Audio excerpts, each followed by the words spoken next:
Hola. Today, we will learn about verbs, articles, nouns, and adjectives.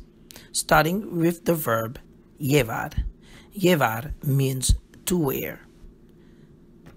Yo llevo, tú llevas, él lleva, ella lleva, usted lleva, nosotros llevamos, vosotros lleváis, ellas llevan, ustedes llevan. Then we're going to move along with the articles. We have one definite article in English and two indefinite articles. In Spanish, you have 4 definite articles. Of course, la and las are feminine. La is singular and las is plural. And el is masculine. Los is masculine, singular and plural. It's the same for the indefinite articles. We will be using indefinite articles to talk about clothing. Clothing are nouns. We have an example of masculine and feminine nouns. In this case, we have una camiseta, una chaqueta, una falda, una camisa, una blusa, una sudadera. These nouns will not change. They will always stay feminine. And we have a list of masculine nouns: unos pantalones, unos calcetines, unos zapatos, un sombrero, un vestido, un suéter.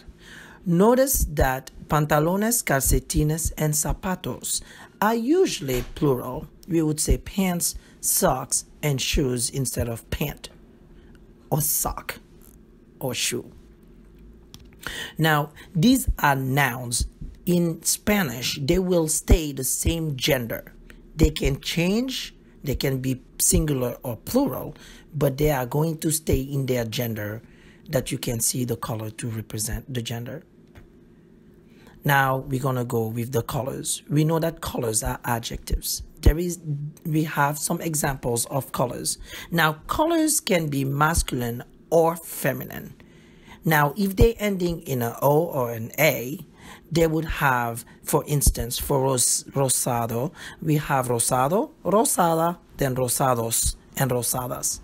But for the other adjectives that are not ending on an O or an A, like azul, marron, gris, verde, those colors are going to have only 2 changes. You can either have azul or azules.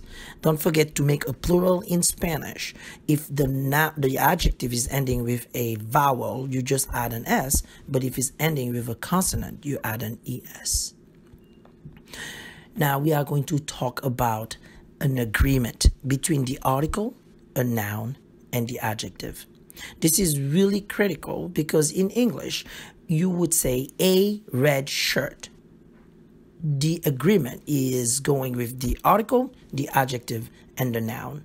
So if I wanted to make this plural, I would only have a and shirt as plural. We would have some and shirts, but the adjective would not change.